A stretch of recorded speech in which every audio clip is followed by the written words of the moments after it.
নমস্কার। মোথাবাড়ি কাণ্ডে এনআইএর তদন্ত থেকে স্পষ্টতই যে ব্যাপারটা উঠে আসছে তা হলো জেলা প্রশাসন ও পুলিশ সময়ে তৎপর হলে এমন একটা ঘটনা আদৌ ঘটতেই পারত না।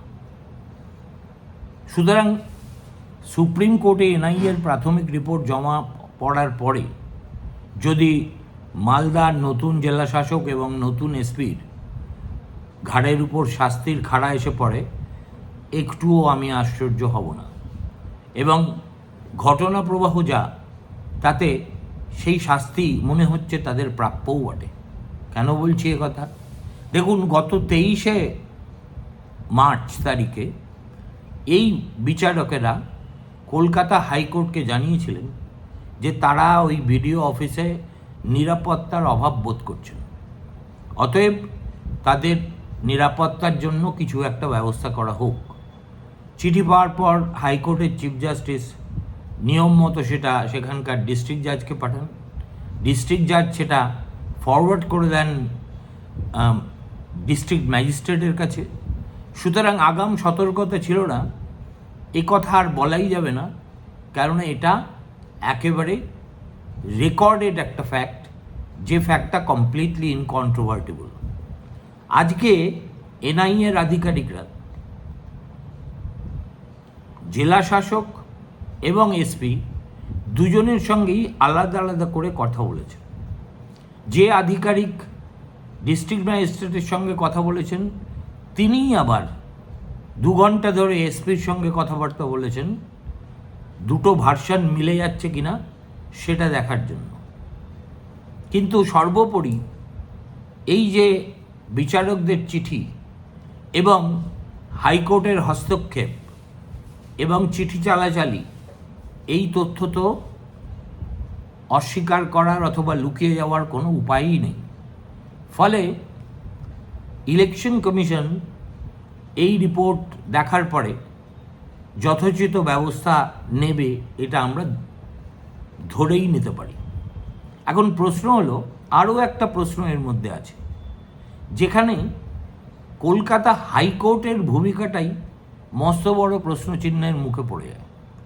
সেটা হলো, এই বিচারকরা একটা বিডিও অফিসে কাজ করছিলেন কেন?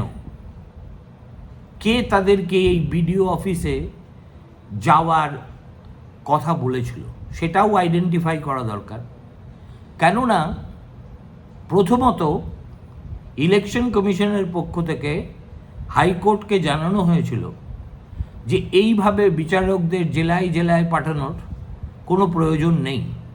কলকাতা শহরেই এমন অনেক জায়গা আছে যে জায়গায় সব বিচারককে এক ছাতার তলায় এনে এই কাজটা সেরে ফেলা যায়, কেননা পুরোটাই হচ্ছে ডকুমেন্ট বেসড এবং তাদেরকে সাহায্য করার জন্য ইআরও মাইক্রো অবজারভার এরা কেন্দ্রবাড়ি থাকতেই পারেন। কিন্তু এটা এই যে সুপারিশ সেটা হাইকোর্ট গ্রাহ্য করেনি। হাইকোর্ট বলেছে না, সুপ্রিম কোর্ট যা বলেছে তাতে এদেরকে জেলাতেই পাঠাতে হবে। কিন্তু সুপ্রিম কোর্টের কোনো আদেশে এই মর্মে কোনো কথা বলা হয়েছে বলে আমি অন্তত দেখিনি। আর শেষ পর্যন্ত যখন ঠিক হলো তারা জেলায় গিয়েই করবেন কাজটা, তখন পরিষ্কার করে বলা হয়েছিল ফার্স্ট চয়েস হচ্ছে ডিস্ট্রিক্ট ম্যাজিস্ট্রেটের অফিস, যেটা তুলনায় অনেক বেশি সুরক্ষিত এবং যেখানে এইভাবে অ্যাজিটেশন করা সত্যিই খুব কঠিন। 2 নম্বর যদি কোনো কারণে সম্ভব না হয় তাহলে মহকুমা শাসকের অফিস। ব্লক ডেভেলপমেন্ট অফিসারের অফিসে বসে 4 জন বিচারক একেবারে এক্সপোজড অবস্থায় নিরাপত্তাহীন বাতাবরণে ক্রমশ ঘনীভূত হওয়া অসন্তোষের মধ্যে কাজ করে যাচ্ছেন। এই বিষয়টারও তদন্ত হওয়া একান্ত জরুরি। কেননা বিডিও অফিসে বসে সচরাচর এই বিচারকদের কাজ করার কথাই নয়। এর অর্থ কেউ বা কারা হয় ইচ্ছে করে নয় কর্তব্যে অবহেলা করে বিচারকদের ওই বিডিও অফিসে বসার বন্দোবস্ত করেছিল। এখন বিচারকরা কেন অনেক আগে থেকেই বিক্ষোভের আঁচ পাচ্ছিলেন? তার কারণ ওই এলাকার সন্নিহিত এলাকার মানুষজন অল্প অল্প করে অনেক আগে থেকেই, যেহেতু বিচারকরা ওখানে বসে কাজ করছেন এবং তাদেরকে সহজে ধরা যেতে পারে এই আশায় ওখানে প্রথম দিকে কয়েকজন করে হাজির হচ্ছিলেন এবং তারা বলেন যে আমাদের একবার বিচারকদের সঙ্গে কথা বলার সুযোগ দেওয়া হোক। দেখুন, গ্রামের মানুষ তারা তো জানেন না যে বিচারকরা কখনো কারুর সঙ্গে এ বিষয়ে কথা বলতে পারেন না। কেউ যদি এই ভুলটা করতেন তাহলে অবধারিতভাবে সুপ্রিম কোর্ট তার চাকরি খেয়ে নিত। ফলে বিচারকদের কাছে যখন প্রস্তাব গেল যেই স্থানীয় বাসিন্দারা আপনাদের সঙ্গে কথা বলতে চান, তারা রাজি হলেন না এবং সঙ্গত কারণেই তারা বললেন এই কাজটা তো আমরা করতেই পারি না। সুতরাং একদিকে যখন এসপি এবং ডিএম তাদের কর্তব্যে গাফিলতি করেছেন, অন্যদিকে তেমনি কেউ বা কারা এই বিচারকদের একেবারে বাঘের মুখে ফেলে দেওয়ার জন্য কালিয়াচক 2 নম্বর ব্লকের মতো একটা এমনিতেই উপদ্রুত এলাকায়, মোথাবাড়িতে গত বছরই যেখানে দাঙ্গা হয়েছিল, সেই জায়গায় বিডিও অফিসে চালান করে দিলেন কেন? এই প্রশ্নের জবাবও কিন্তু প্রাথমিক রিপোর্টে না হলেও এর পরের রিপোর্টে অবশ্যই দিতে হবে। 2 নম্বর কথা হলো, যখন এই বিচারকরা সুপ্রিম কোর্টের আদেশে এবং হাইকোর্টের নির্দেশে গোটা জেলায় ছড়িয়ে পড়েছেন অকারণে, আমি বলবো অকারণে, কেননা নির্বাচন কমিশনের সুপারিশটা মানলে কাউকেই এত কষ্ট করতে হতো না। আফটার অল জেলা শহরে গিয়ে এই কাজটা করা প্রথমত খুব পরিশ্রম সাধ্য, দ্বিতীয়ত vulnerability in terms of security অনেক বেশি, তৃতীয়ত যে কাজটা এসেনশিয়ালি সফটওয়্যারের কাজ, অর্থাৎ কম্পিউটারের কাজ, ডকুমেন্ট বেস কাজ, এবং যে ডকুমেন্ট অলরেডি সাবমিটেড হয়ে গেছে এবং প্রত্যেকটা ডিলিটেড ক্যান্ডিডেটের সঙ্গে সেই প্রদত্ত ডকুমেন্ট দেখা যাচ্ছে, তখন এতজন বিচারককে, 700 জন বিচারককে গোটা বাংলা সফর করতে পাঠানো কতটা যুক্তিযুক্ত তা নিয়েও কিন্তু প্রশ্ন উঠতে পারে এবং ওঠা উচিত। কেননা একবারের ভুল যাতে দ্বিতীয়বার পুনরাবৃত্তি না হয় সেটা দেখাই তো হাইকোর্টের কর্তব্য হওয়া উচিত, সুপ্রিম কোর্টের কর্তব্য হওয়া উচিত। তৃতীয়ত যেটা বোঝাই যাচ্ছে সেটা হচ্ছে ওই এলাকায় খুব পরিকল্পিতভাবে কিছু লোক মানুষের মধ্যে কার্যত ত্রাসের সঞ্চার করেছিল, বিশেষত তাদের মধ্যে যাদের নাম এই ভোটার তালিকায় নেই বা অ্যাডজুডিকেশনে চলে গেছে। তাদের ফিস করে হোক, হুইসপারিং ক্যাম্পেইন হোক, বা পাড়ায় নিজেদের জটলায় হোক, একথা বোঝানো হয়েছে যে তোমরা যদি ভোটার লিস্টে নাম তোমাদের না থাকে তাহলে কিন্তু তোমাদের ডিটেনশন ক্যাম্পে পাঠিয়ে দেবে এবং তার সেখান থেকে তোমাদের একেবারে উৎপাটিত করে বাংলাদেশে ছেড়ে ফেলে দেবে। এই প্রচারটা চালিয়েছেন কে? এই প্রচারটা গোটা বাংলা জুড়ে কারা চালিয়েছেন আমরা জানি। এবং এইভাবে মানুষের মনে, একেই তো আনপড় গ্রামবাসী, ভোটার লিস্টে নাম নেই দেখেই আতঙ্কিত, তারপরে যদি তাদের কর্ণকুহরে ক্রমশ বলা হয় যে আপনারা কিন্তু এবার ডিটেনশন ক্যাম্পে গেলেন বলে, তাহলে তাদের প্রতিক্রিয়া কি হওয়া স্বাভাবিক বলে আপনাদের মনে হয়? কিন্তু এর দায়িত্ব নেবে এটা কে? মুখ্যমন্ত্রীকে কি এনআইএ জিজ্ঞেস করবে? অভিষেক বন্দ্যোপাধ্যায়কে জিজ্ঞেস করবে? তৃণমূল কংগ্রেসের যেসব নেতারা সচেতনভাবে মুসলিম ভোট, ভড়কে যাওয়া মুসলিম ভোটকে নিজেদের ঘরে ফিরিয়ে আনার জন্য এই ধরনের প্রচার চালাচ্ছেন উস্কানিমূলক এবং ভীতি প্রদর্শনমূলক, তাদের তো বিচার কেউ করবে না। এই যে মফকারুল ইসলাম বলে যে ভদ্রলোক, আমি আশ্চর্য হয়ে দেখলাম ফেসবুকের ফলোয়ারের সংখ্যা হচ্ছে 2.5 মিলিয়ন। হাইকোর্টের একজন মামুলি আইনজীবী, তার যদি 25 লক্ষ ফলোয়ার হয় তাহলে ধরে নিতে হবে এই ভদ্রলোক কিন্তু deeply rooted in Muslim society all over Bengal. এবং যেহেতু ইনি আইনের পেশাটাকে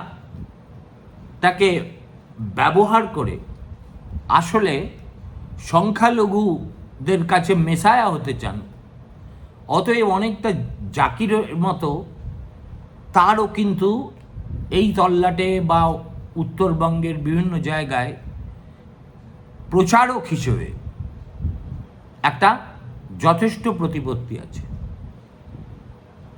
এই মোফাকারুল পুলিশকে, এবং আমি জানি না এখন এনআইএ সম্ভবত কথা বলেনি, এক এক রকম দিন এক এক রকম বয়ান দিচ্ছেন। কখনো তিনি বলছেন তিনি ওখানে ছিলেন না, কখনো বলছেন কিছুক্ষণের জন্য মোথাবাড়িতে ছিলেন, ইত্যাদি এবং ইত্যাদি। কিন্তু ঘটনা হলো অত হাজার হাজার মানুষ একটা নির্দিষ্ট সময় থেকে মধ্যরাত পর্যন্ত ওখানে থাকতেই পারে না, বা সেই রাস্তায় বসে উনুন জ্বালিয়ে রান্না করতে পারে না, যদি না তাদেরকে নানাবিধ প্ররোচনা দিয়ে, সেটা ভয় দেখানো হতে পারে, টাকা বেলানো হতে পারে, রান্নার জন্য প্রয়োজনীয় জিনিসপত্র কেনার অর্থ সাহায্য হতে পারে। এক একজনের ক্ষেত্রে এক এক রকম ব্যাপার হচ্ছে। কিন্তু এতটা গভীরে গিয়ে আমার মনে হয় না এনআইএ তাদের প্রাথমিক তদন্তে কিছু বলবে। একবার সুপ্রিম কোর্টে এই এনআইএর প্রাথমিক রিপোর্ট পাওয়ার পর পরবর্তী অর্ডারে কী বলে তার জন্যেই সম্ভবত তারা অপেক্ষা করবেন, নির্বাচন কমিশনও অপেক্ষা করবে সুপ্রিম কোর্টের কথার ভিত্তিতে এরপর কি করা যায়। অর্থাৎ জেলাশাসক এবং এসপি এদের দুজনের ঘাড়ে শাস্তির খাড়া তারা নামাবেন কি নামাবেন না। দেখুন, এই যে রাজ্যের ডাইরেক্টর জেনারেল কিংবা হোম সেক্রেটারি বা চিফ সেক্রেটারি, এদের সঙ্গে আলোচনায় কিন্তু জ্ঞানেশ কুমার বলেছেন আপনাদের এই শেষ সুযোগ দিলাম, এরপরে যদি এই ধরনের কোনো ঘটনা ঘটে will be constrained to take penal action against you. এই সুযোগটা মালদার জেলাশাসক এবং এসপির ক্ষেত্রে হবে কিনা, প্রযোজ্য হবে কিনা বলা কঠিন। কেননা তাদের গাফিলতির জন্য 7 জন কর্তব্যরত বিচারক, যার মধ্যে 3 জন মহিলা, তাদের একেবারে প্রাণঘাতী একটা ঘটনার মুখে পড়তে হয়েছিল। সুতরাং ডাইরেক্টর জেনারেলের গাফিলতি অথবা চিফ সেক্রেটারি গাফিলতি হয়তো একই মানদণ্ডে দেখা হবে না যেটা জেলা শাসক এবং জেলা পুলিশ সুপারের ক্ষেত্রে করা হবে। আর ঠিক এই সময় আমাদের মুখ্যমন্ত্রী মালদা জেলায় একের পর এক সভা করে যাচ্ছেন, ভালোই করছেন।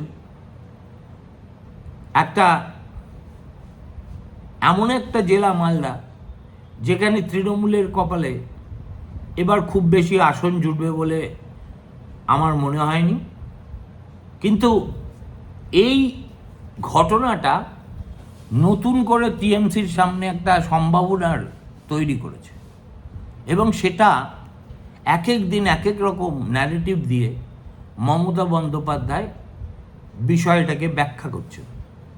এর আগে বলেছিলেন এর পিছনে আছে স্বয়ং অমিত শাহ, আজকে বললেন 2টো কমিউনাল আউটফিট তারা এই গণ্ডগোল করে চলে গেল, অথচ স্থানীয় ছেলেরা এর জন্যে খেসারত দিচ্ছে। তার মানে তিনি বুঝিয়ে দিলেন যাদেরকে ওই ঘটনায় জড়িত থাকার জন্য ওই পুলিশে অ্যারেস্ট করেছিল তাদের পাশে তিনি থাকতে চান। কোনো মুখ্যমন্ত্রী এর চাইতে এক্সপ্লিসিটলি এতজন কালপ্রিটের পাশে কখনো কোথাও দাঁড়িয়েছেন আপনারা দেখেছেন কিনা জানি না, আমি অন্তত দেখিনি। দুটো কমিউনাল আউটফিট, নামগুলো বলছেন না, তারা আমরা বুঝতে পারছি কাদের দিকে ইঙ্গিত করছেন। কিন্তু এই যে মোথাবাড়ি কেন্দ্রে নজরুল ইসলাম বলে যে ভদ্রলোককে টিএমসি এবার ক্যান্ডিডেট করেছে, তার আচার আচরণ কি সন্দেহের ঊর্ধ্বে?